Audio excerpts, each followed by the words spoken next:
On my 34th birthday, my husband handed me divorce papers instead of a gift and told me the house was no longer mine. The cake was still lit. 34 candles flickered between us on the kitchen island wax, melting into the frosting I had ordered myself because he said he was too busy to handle it. The smell of sugar and vanilla hung in the air, heavy and almost nauseating, as if my body already knew something was wrong before my mind could catch up. "Go ahead," Mark said, nodding toward the cake. "Make a wish." I laughed, because that's what you do when you've been married long enough to believe discomfort is temporary. I closed my eyes. I didn't wish for anything dramatic. Just peace, stability, a future that didn't feel like it was always one argument away from collapse. When I opened my eyes, he slid a manila envelope across the counter. At first, I thought it was a joke I tell people now, because no one does that, not on a birthday. "What's this?" I asked. He didn't sit.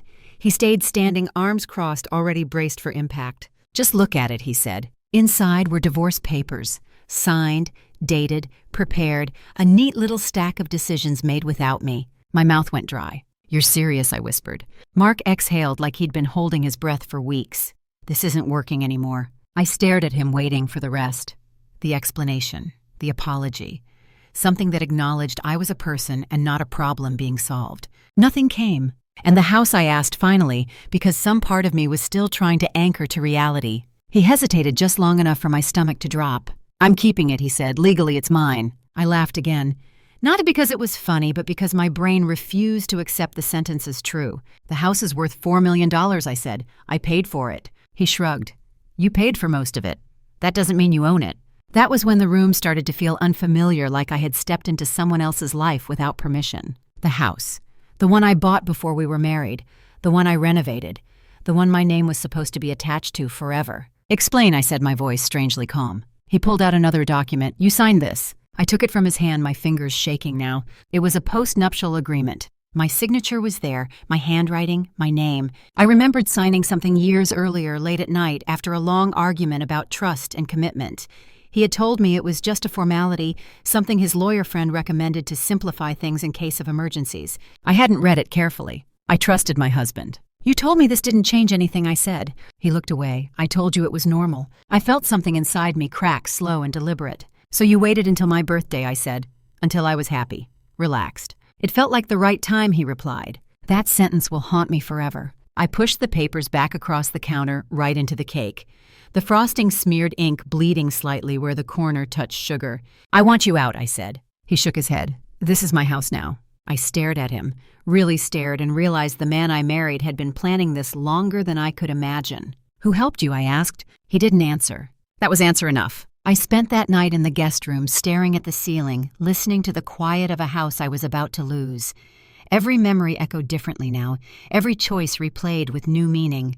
By morning, the candles were burned down to nothing, and I understood something with absolute clarity. Mark didn't just want to leave me. He wanted to erase me. What he didn't know yet was that I had built this life carefully, methodically, and the same attention I once gave to love I was now about to give to truth. Because if he thought a signature was the end of the story, he had no idea how wrong he was. And that mistake was going to cost him everything.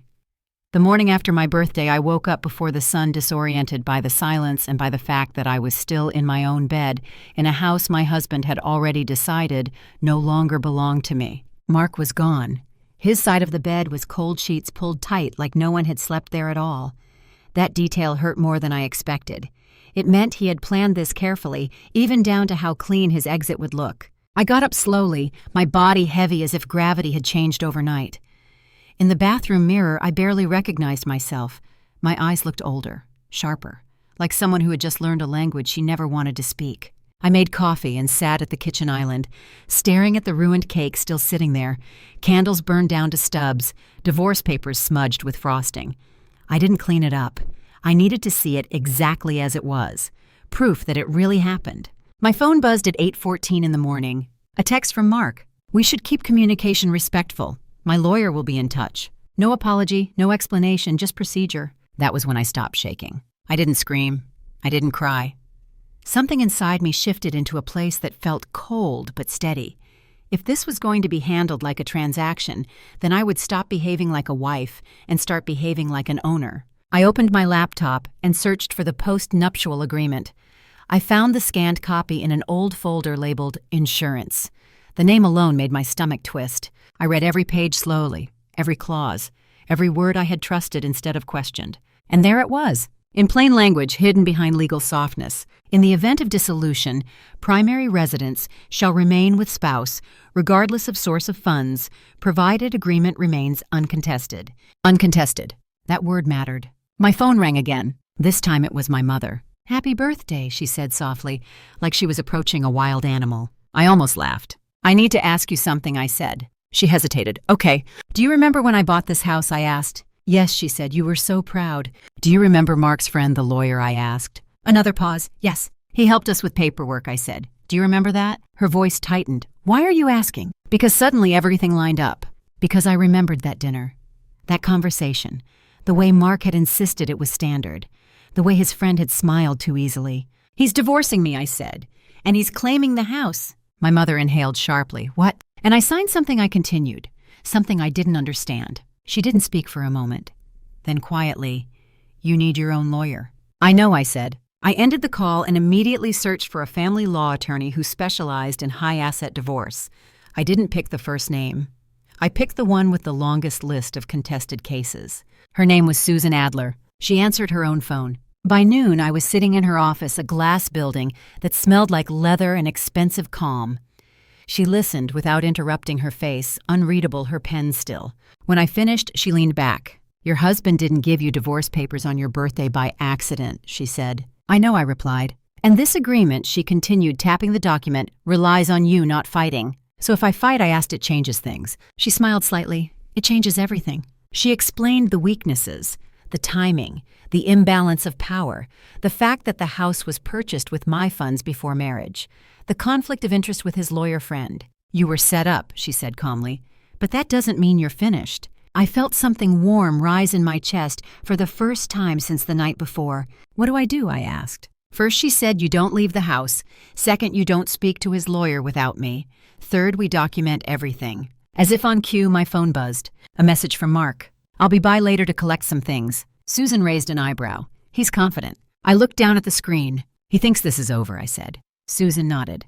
"That's usually when people make mistakes." I went back home that afternoon with a folder under my arm and a new awareness in my spine. The house looked the same. Sunlight on the floors, art on the walls I chose, space I paid for. Mark arrived at 5:30, walking in like nothing had changed. "We need to keep this civil," he said. "I agree," I replied, "which is why my lawyer will be contacting yours." His smile flickered. "Just for a second." "You hired a lawyer," he said. "Yes," I replied, "one who doesn't play golf with your friend." His jaw tightened. "This doesn't need to get ugly," he said. I met his eyes. "You made it ugly when you planned my erasure." He left without another word. That night I slept in my own bed, not because I felt safe, but because I felt prepared. He thought the house was already his. What he didn't understand was that the moment he tried to take it, he stopped being my husband and became my opponent. And I had never gone into a fight unprepared. Mark's lawyer contacted Susan the next morning at 9:06, which told me everything I needed to know about how certain he was. Certainty makes people sloppy. Susan forwarded me the email with a single line above it. "He thinks you'll fold." The message itself was polite, almost friendly. It referenced cooperation efficiency and a desire to minimize emotional strain. It also included a proposed timeline for me to vacate the house within 30 days. Vacate. I stared at that word longer than I should have. Susan called me an hour later. "He's pushing possession early," she said. "That means he's nervous about something." "About what?" I asked. "About the agreement holding," she replied. "If it were airtight, he wouldn't rush." That afternoon, Susan filed a response contesting the postnuptial agreement on multiple grounds. Lack of independent counsel, conflict of interest, unequal disclosure, emotional pressure. The words looked sharp on the page. For the first time, his plan had resistance. Mark didn't call. Instead, he showed up. It was just after 7, the sun already low shadows stretching across the living room. He didn't knock. He still had a key. That detail made my stomach turn. "We need to talk," he said, closing the door behind him. "I told you to communicate through counsel," I replied. He laughed softly. "You've always been dramatic." I stayed seated. "Say what you came to say." He paced, hands running through his hair. "You're making this harder than it needs to be." "You made it hard when you lied," I said. "I didn't lie," he snapped. "You signed." I looked at him carefully. "You misrepresented." "That's your lawyer talking," he said. "No," I replied. "That's me finally listening." He stopped pacing. "You can't win this." "Then why are you here?" I asked. He didn't answer. Instead, he shifted tactics. "You don't want this to go public," he said. "People will talk." About what I asked, that my husband tried to steal my house. His jaw tightened. "About you, about your temper, about how unstable you can be." There it was, the threat. I stood slowly. "Get out." He stared at me. "You're proving my point." "Get out," I repeated. He left, slamming the door behind him hard enough to rattle the walls. That night, Susan sent me another message. "He just filed for exclusive use of the property." My hands shook slightly as I read it. "What does that mean?" I asked when she called. "He's asking the court to remove you," she said, claiming emotional distress. I laughed once, short and sharp. "Of course he is." "This is common," she continued, "and it tells me something important." What I asked. "He's escalating because he's losing leverage," she replied. The hearing was set for the following week. I spent the days leading up to it gathering everything Susan asked for. Bank statements, purchase records, renovation invoices, emails, texts, proof. Every document told the same story. "I built this house. He lived in it." The night before the hearing, I didn't sleep. Not because I was afraid of losing, but because I was finally seeing my marriage clearly. Every compromise, every time I'd been told I was too intense, too successful, too much. He hadn't married me to build something together. He married me to benefit from what I'd already built. The courtroom was smaller than I expected. Wood paneling, a judge with tired eyes, no drama, just process. Mark sat on the other side with his lawyer, the friend. He didn't look at me. Susan spoke calmly, methodically. She laid out the facts, the timeline, the money, the conflict of interest. Mark's lawyer argued emotion, instability, the need for peace. The judge listened. Then she looked at Mark. "Why was independent counsel not provided to your wife for this agreement?" she asked. His lawyer shifted. She declined. The judge raised an eyebrow. "Do you have documentation of that?" Silence. The judge turned to me. "Did you decline?" "No," I said clearly. "I was told it was unnecessary." She nodded slowly. When the ruling came, it was brief. Exclusive use denied. Agreement contested. Status quo maintained. Mark's face went pale. Outside the courtroom, he finally looked at me. "This isn't over," he said. I met his gaze. "It is for you." That night back in my house, I poured a glass of wine and stood in the living room surrounded by everything he had tried to take. The house was still mine. But more importantly, so was the story. He thought the divorce papers were the end. They were just the beginning. And the court had finally agreed with me. Winning the hearing didn't feel like victory. It felt like oxygen.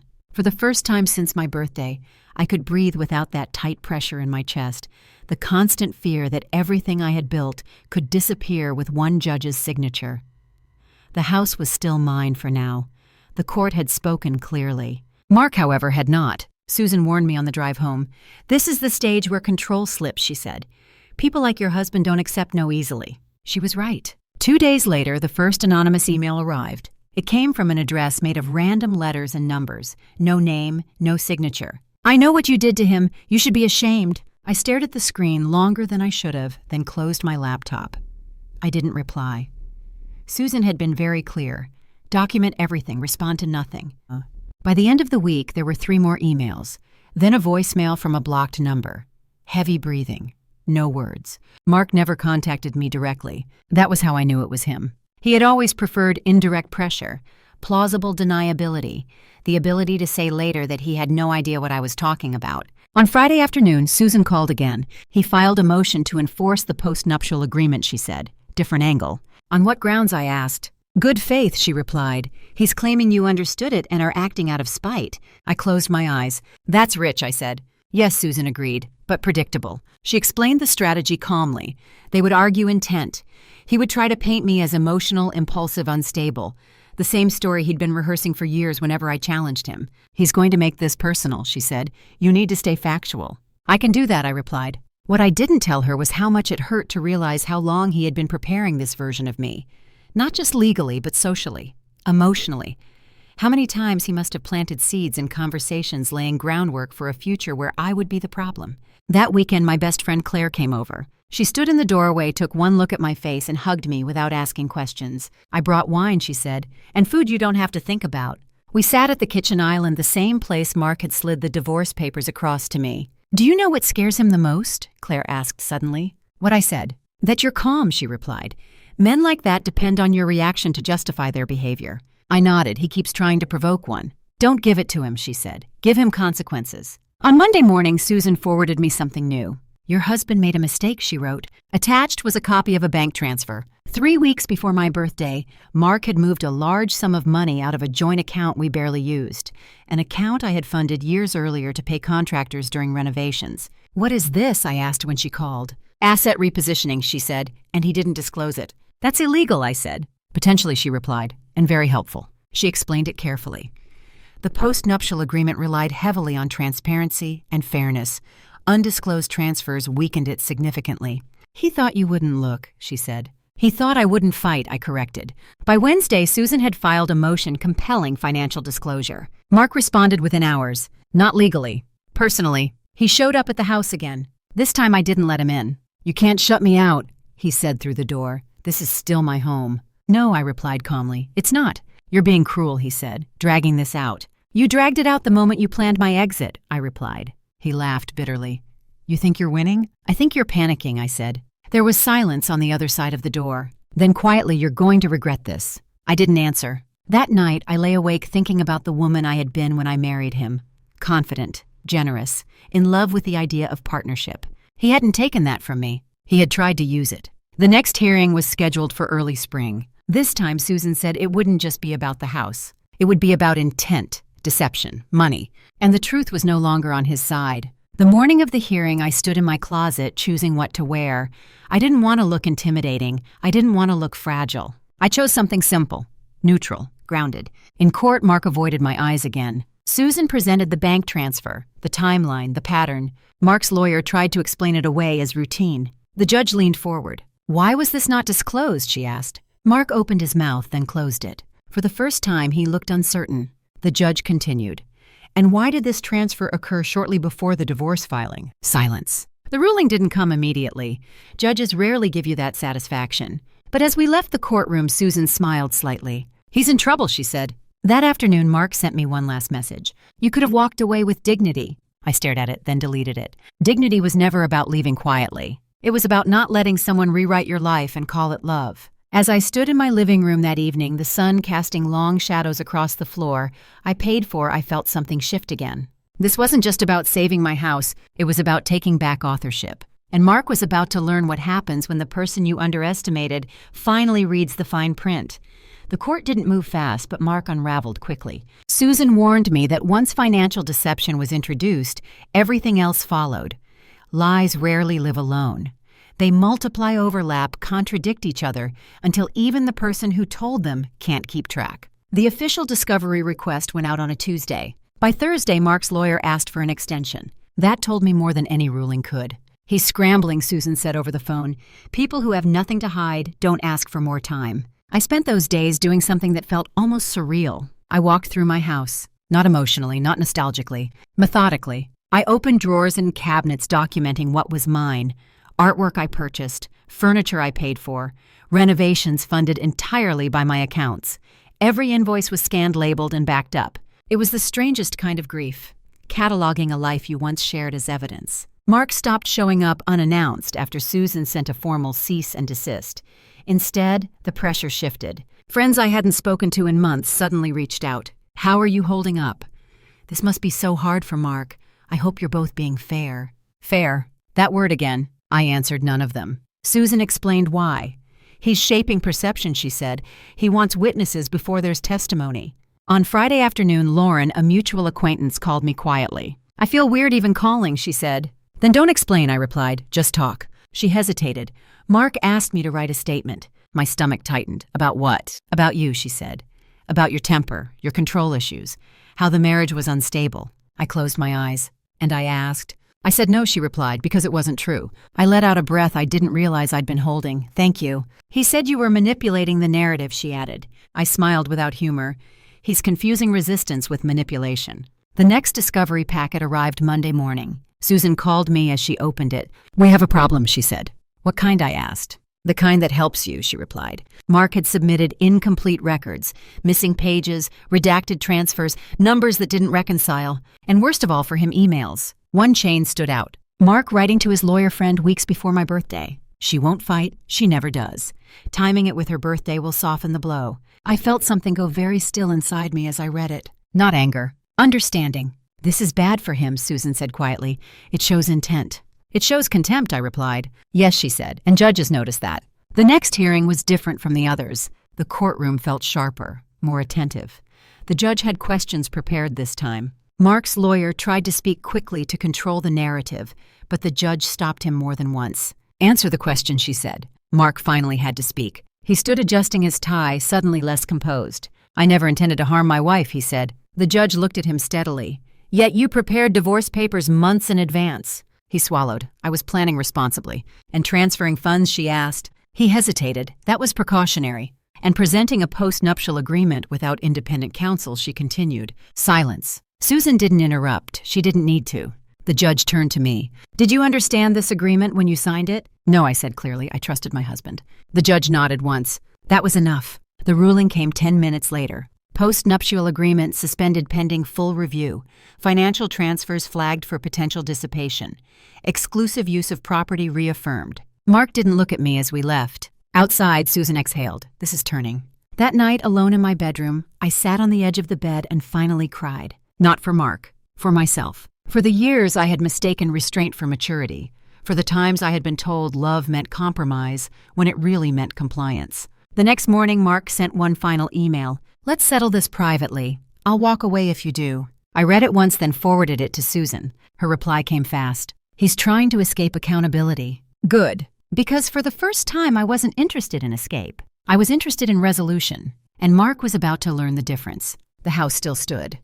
The truth was documented. And the man who thought he could erase me with paperwork was running out of places to hide. This wasn't revenge. This was reclamation. And it was far from over.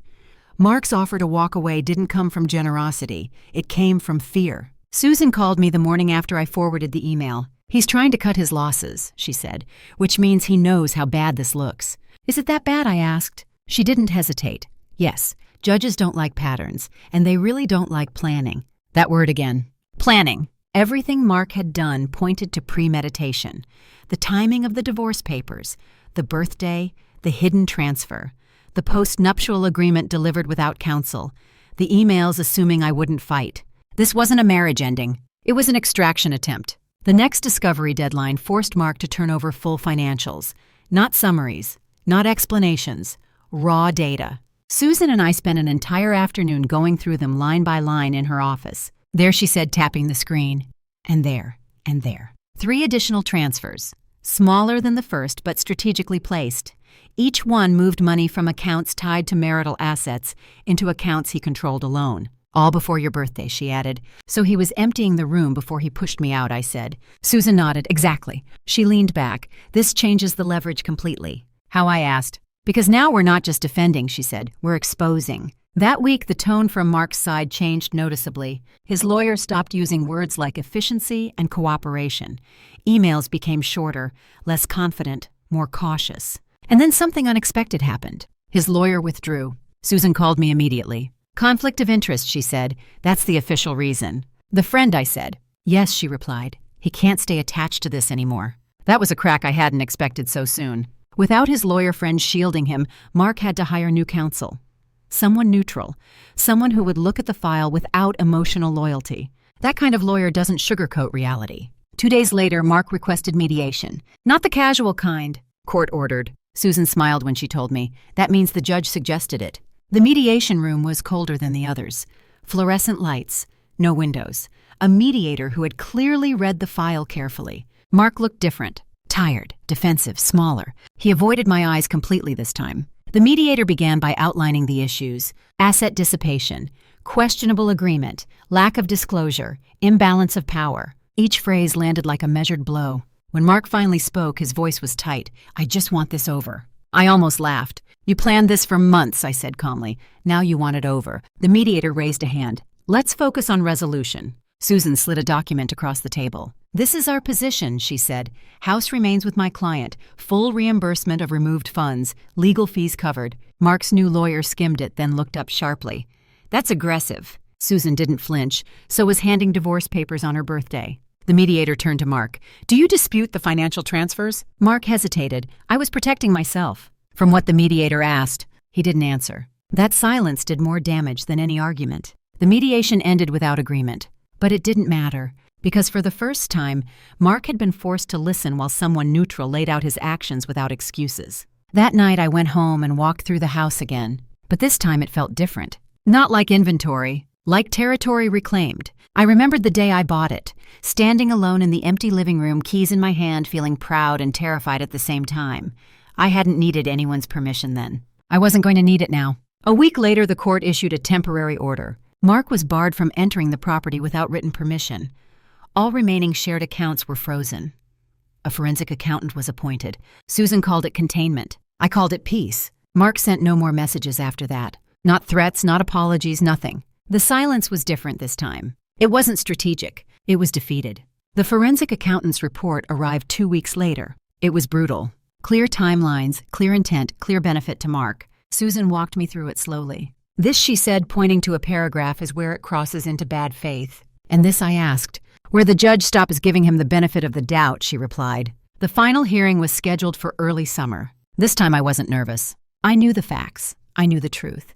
And I knew who I was without him. The day before the hearing, I received one last email from Mark. I never thought you'd turn into this. I stared at the screen, then closed my laptop. I hadn't turned into anything. I had returned to myself. The woman who built a life. The woman who read contracts. The woman who didn't disappear quietly. Whatever happened next, I was done being surprised. Because the man who tried to steal my house on my birthday had finally learned something important. You can't erase someone who knows their own worth, and the court was about to make that lesson permanent.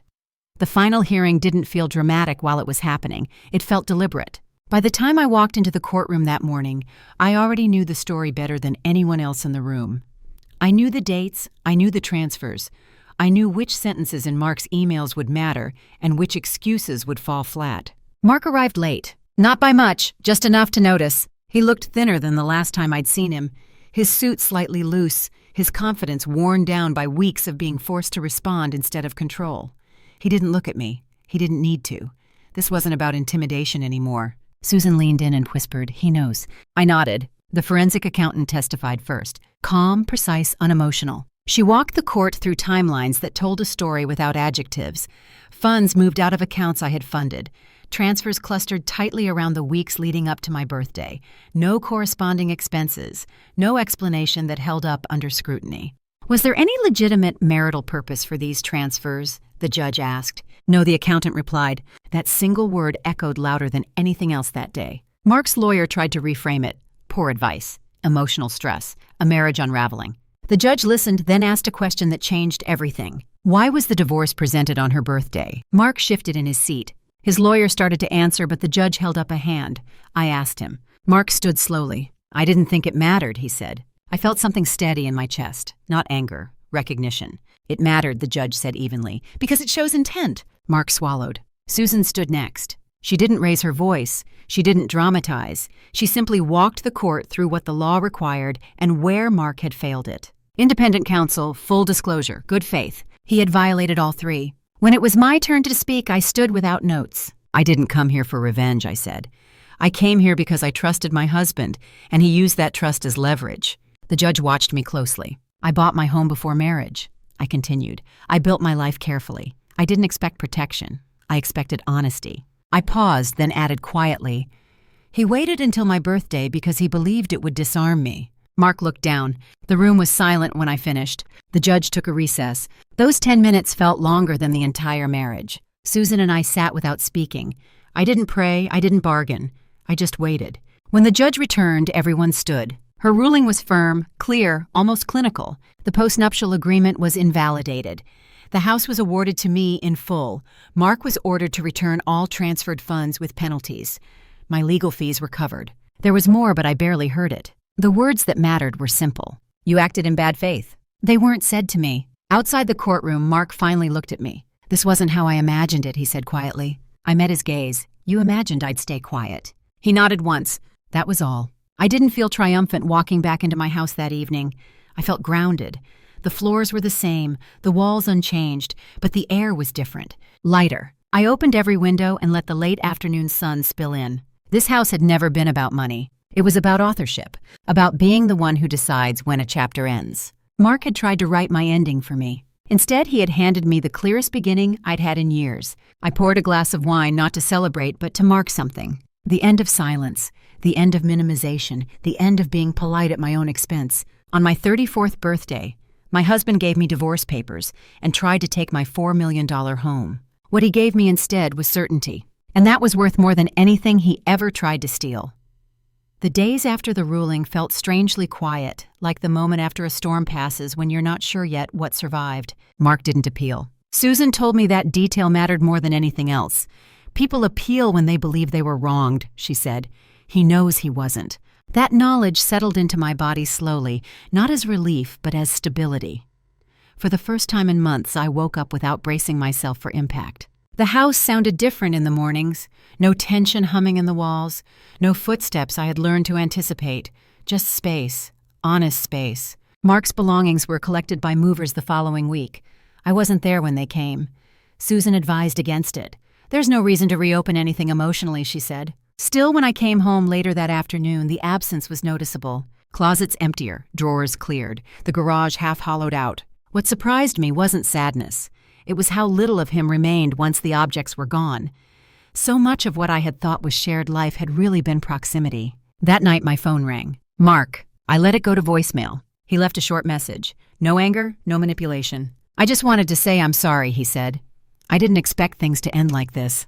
I listened once, then deleted it. Sorry without accountability is just a softer form of self-protection. A few days later, my birthday cards finally arrived.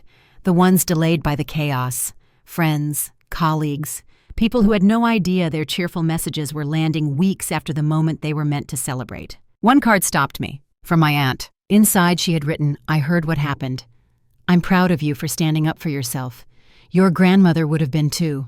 I sat with that for a long time, because somewhere along the way I had forgotten that strength didn't always look like endurance. Sometimes it looked like refusal. Susan called me in for a final meeting to close the file. This part matters, she said, sliding papers across the table. Not legally, personally. I signed the last documents, each stroke of the pen lighter than the last. Most people never realize they're allowed to fight back, she said, especially women who are taught to be agreeable. I didn't want to fight, I replied. I wanted to be respected. She smiled. That's usually what scares people. When I left her office, I didn't go straight home.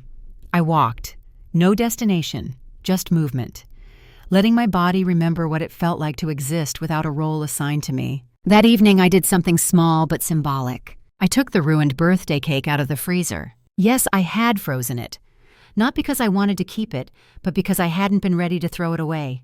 I scraped off the melted frosting, threw away the candles, washed the plate. Then I baked a new one. Not for anyone else. For me. I lit one candle, not 34, just one. I didn't make a wish. I didn't need to. As the weeks passed, people began to ask careful questions. So what happened, really? Was it as bad as it sounded? Are you okay now? I answered honestly, but briefly. He tried to take what wasn't his, I said, and he failed. That was all most people needed. What they didn't see was how the experience rewired me. How I no longer rushed to smooth discomfort. How I paused before agreeing. How silence no longer felt like safety. One afternoon, while organizing paperwork, I found the post-nuptial agreement again. The document that had almost rewritten my life. I read it one last time. Then I shredded it slowly, deliberately, page by page. Not because it had power anymore, but because I didn't need it to exist. That night, I stood in my living room, the same place where Mark had once told me the house was no longer mine. I touched the wall lightly. It had always been mine, not because the court said so, but because I never stopped being the person who built it. And this time, no one would ever confuse my trust for weakness again. The house stopped feeling like a battlefield sometime in early fall. It wasn't a sudden shift. It happened quietly in ordinary moments. One morning, I realized I was making coffee without replaying old arguments in my head. Another afternoon, I noticed I was rearranging furniture simply because I wanted to, not because I was proving something. Healing didn't arrive as relief. It arrived as ownership. I hosted my first dinner party since the divorce on a Sunday evening. Nothing fancy. A few friends, simple food music low enough to talk over. As I moved through the rooms refilling glasses, I felt something settle in my chest. No one was watching me. No one was evaluating me. No one was planning around me. At one point, Claire pulled me aside. You're different, she said. I know, I replied. How, she asked. I don't negotiate my existence anymore, I said. She smiled. That's dangerous. Yes, I said, to the wrong people. Mark stayed quiet after his apology voicemail. No appeals, no public narrative, no mutual friends sent on reconnaissance. Susan told me that was intentional. He's trying to disappear from the story, she said, which is the only control he has left. I was fine with that. What surprised me instead was how often people wanted to reframe what happened. "You're lucky you caught it in time. At least it worked out. It could have been worse." Each comment carried the same message. Don't look too closely. Don't sit too long with discomfort. Don't name the betrayal too clearly. I stopped correcting them. Not everyone deserves the full truth. Some people only want reassurance that it won't happen to them. One afternoon, months later, I ran into Mark's sister at a bookstore. We froze when we saw each other, both unsure who should move first. She broke the silence. "I didn't know," she said quickly, "about any of it." "I know," I replied. She hesitated. "He said you changed." I smiled small and steady. "I did." She looked relieved or disappointed, I couldn't tell. "Take care," she said. "You too," I replied. And I meant it. That evening, I sat at my desk and opened a folder I hadn't touched since the case ended. Inside were copies of emails, court filings, timelines, the architecture of what almost happened. I didn't reread them. I deleted the folder, not because I wanted to forget, but because I no longer needed evidence to believe myself. A few weeks later, I received a letter in the mail. Handwritten. No return address. It was from Mark. Short, careful, controlled. I'm trying to understand why I needed to win so badly. I see now that I lost more than I realized. I folded the letter and placed it in a drawer. Understanding is personal work. It doesn't require an audience. The truth was I wasn't angry anymore. Anger had been useful. It had sharpened me when I needed to be precise, but it wasn't where I lived now. What I felt instead was discernment. I noticed it in small choices, in the way I asked more questions, in the way I paused before agreeing to anything that made me feel small, in the way I trusted discomfort instead of dismissing it. One evening, Lauren called. Not Mark's sister, a different Lauren, a woman I had met through work years earlier. "I'm thinking about leaving my marriage," she said quietly, "and I don't know if I'm overreacting." I listened. Then I asked her a question no one had asked me soon enough. "Do you feel safe asking questions?" She was silent for a long moment. "No," she said. "Then you're not overreacting," I replied. After we hung up, I sat in the quiet and realized something important. What happened to me hadn't just changed my life. It had sharpened my instincts. I didn't become bitter. I didn't become closed. I became selective. The house reflected that now. Fewer things, more intention. Each room felt like a choice instead of a compromise. One night, standing in the doorway of my bedroom, I remembered Mark saying, "This is my house now." I smiled to myself. Not because I won, but because I never disappeared. The attempt to erase me had failed in every way that mattered. And the woman who stood here now would never again confuse love with surrender or trust with blindness. There was one chapter left. Not in court, not in marriage, but in deciding how I would carry this forward. And for the first time, that decision belonged entirely to me. The last shift happened quietly without witnesses. It wasn't marked by a letter, a call, or some dramatic confrontation. It came one morning when I stood in my kitchen sunlight cutting across the counter and realized I was no longer measuring my life against what almost happened. The fear was gone. Not buried, not managed. Gone. I noticed it first when I received an email from my bank about refinancing options. Old me would have hesitated, worried about how it looked, what it implied, whether someone else needed to be consulted. Instead, I read it, considered it, and made a decision. Alone. That was when I understood that the divorce didn't just end a marriage. It ended a pattern, the pattern of explaining myself, of asking permission for certainty, of shrinking decisions so they would be easier for someone else to live with. I started making changes that had nothing to do with Mark. I repainted the guest room a deep, quiet blue. I replaced the dining table with one that fit my space, not a hypothetical family I'd been planning for. I donated the clothes I wore during years when I thought being agreeable was a personality trait. People noticed. "You seem calmer," someone at work said. "I am," I replied. They smiled as if calm were a reward instead of a boundary. Around that time, the legal paperwork finally stopped arriving. No more updates, no more reminders. The case was officially closed in every system that mattered. Susan sent me a short message. "You did everything right, go live." I didn't respond right away. Not because I didn't appreciate it, but because I wanted to sit with the sentence. Go live. Living used to feel conditional. Something you did once, everything else was settled. Once everyone else was okay. Once there was no tension left to manage. Now it felt immediate. I booked a trip by myself. Not to escape, but to choose. A place I had always wanted to see but never prioritized because Mark didn't like long flights.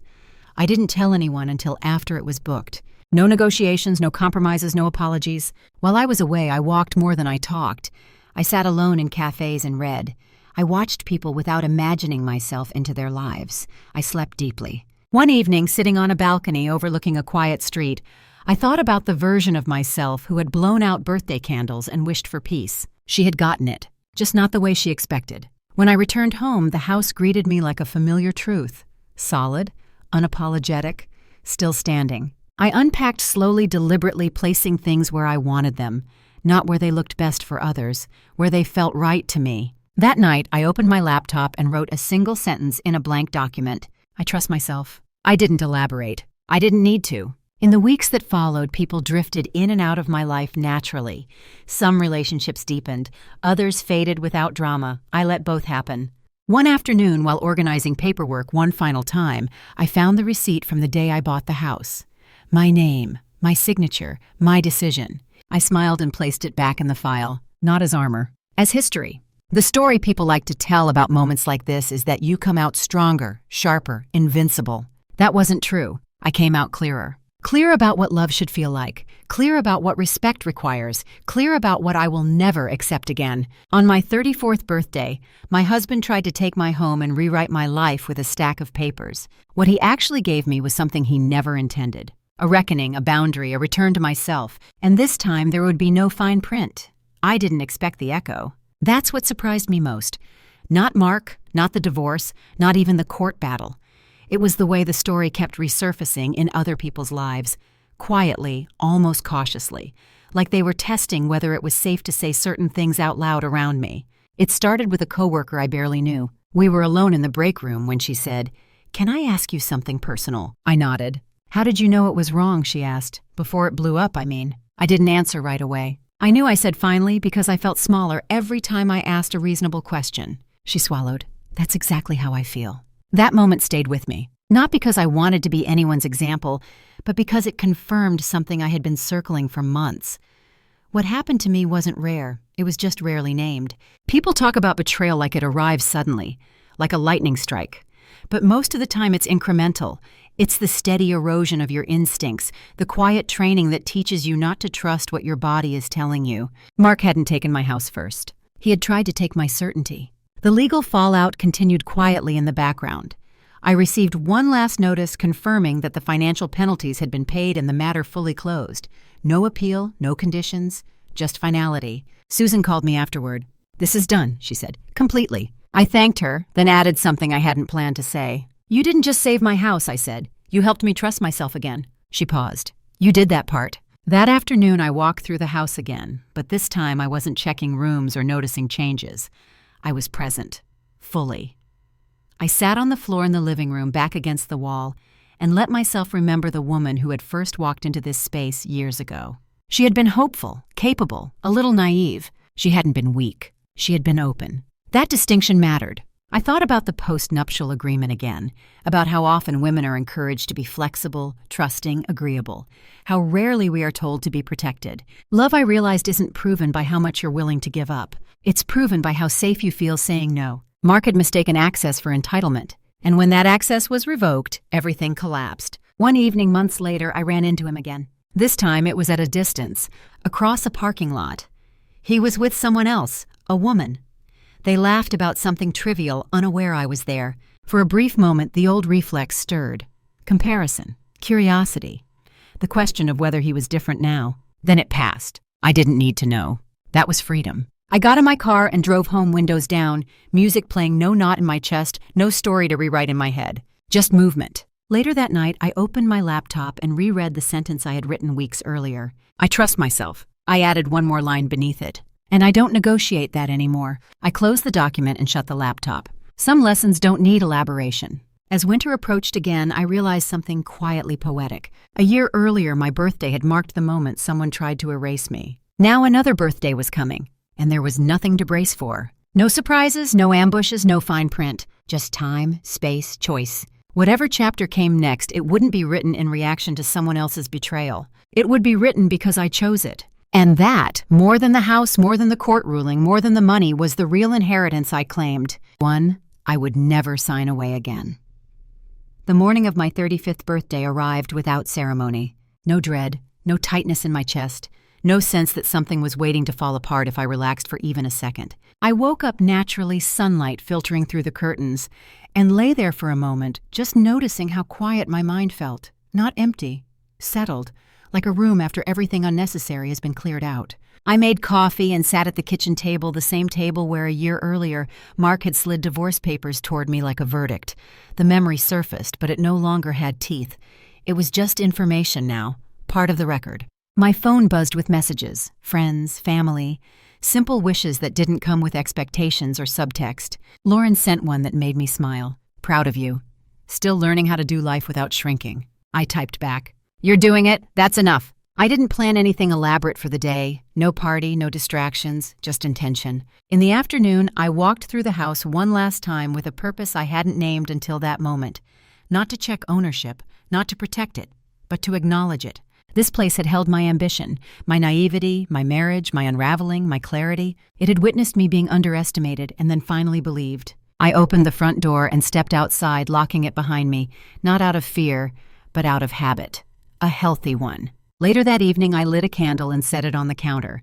One candle, not for age, for alignment. I didn't make a wish. I made a promise. I promised myself I would never again confuse charm with safety, never confuse love with access, never confuse silence with peace. Mark had tried to end our marriage by taking something visible, something measurable, something he thought defined my power. He was wrong. The house mattered, the money mattered, the ruling mattered. But what mattered most was this. When I was handed betrayal disguised as paperwork, I didn't disappear. When someone tried to rewrite my life without my consent, I read every line. When I was told to be reasonable, calm, forgiving, grateful, I chose to be accurate instead. That choice changed everything. If you're listening to this story and something in it feels familiar, let me say this clearly. If someone hands you an ending you didn't agree to, you are allowed to refuse it. If someone benefits from you not asking questions, that is the answer. If someone tells you love requires surrender, they are lying. You don't need permission to protect what you built. You don't need approval to trust yourself. You don't need to be quiet to be dignified. Sometimes the most powerful response isn't revenge. It's documentation. It's boundaries. It's walking into court or into your own life with your spine straight and your story intact. On my 34th birthday, my husband tried to erase me with a stack of papers. 1 year later, I stood in the same house, unchanged, unmoved, unafraid. Not because I won, but because I stayed. If this story resonated with you, share your thoughts in the comments. If you've ever had to rebuild your sense of self after betrayal, you're not alone. And if you want more stories about dignity, truth, and karma done quietly, like the video, subscribe to the channel and stay with me. Because when you stop signing away your worth, everything changes.